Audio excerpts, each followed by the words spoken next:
കുഴൽക്കിണർ അപകടത്തിൽ ദുരൂഹത. ഡൽഹി കേശോപൂരിൽ കുഴൽക്കിണറിൽ വീണ യുവാവിനായുള്ള മണിക്കൂറുകൾ നീണ്ട രക്ഷാപ്രവർത്തനം വിഫലം.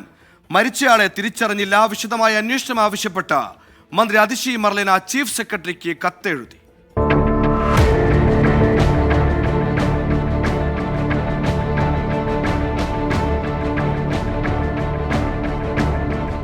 കേശോപൂരിലെ സീവേജ് ട്രീറ്റ്മെന്റ് പ്ലാന്റിനടുത്തുള്ള കുഴൽക്കിണറിൽ വീണ യുവാവിനായി നടത്തിയ 15 മണിക്കൂർ നീണ്ട രക്ഷാദൗത്യമാണ് വിഫലമായത്.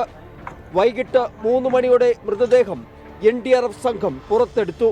മരിച്ച യുവാവിന് 30 വയസ്സിനടുത്ത് പ്രായമുണ്ടെന്നാണ് വിലയിരുത്തൽ. ഇന്ന് പുലർച്ചെ 1 മണിയോടെയാണ് അപകട വിവരം അഗ്നിരക്ഷാസേന അറിയുന്നത്. പ്രദേശത്തെ ഒരു ചെറിയ മുറിക്കുള്ളിലെ കുഴൽക്കിണറിലാണ് യുവാവ് വീണത്.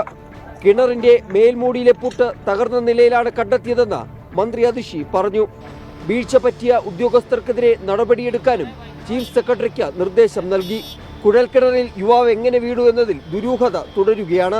മോഷണ ശ്രമത്തിനിടെ അബദ്ധത്തിൽ കുഴൽക്കിണറിൽ വീണതാകാമെന്നാണ് പോലീസ് നിഗമനം. മരിച്ചയാളുടെ ബന്ധുക്കൾ പോലീസുമായി ബന്ധപ്പെട്ടില്ലെന്നാണ് വിവരം. ആശിഷ് ഭട്ടിനോടൊപ്പം R. അച്യുതൻ, 24 ഡൽഹി.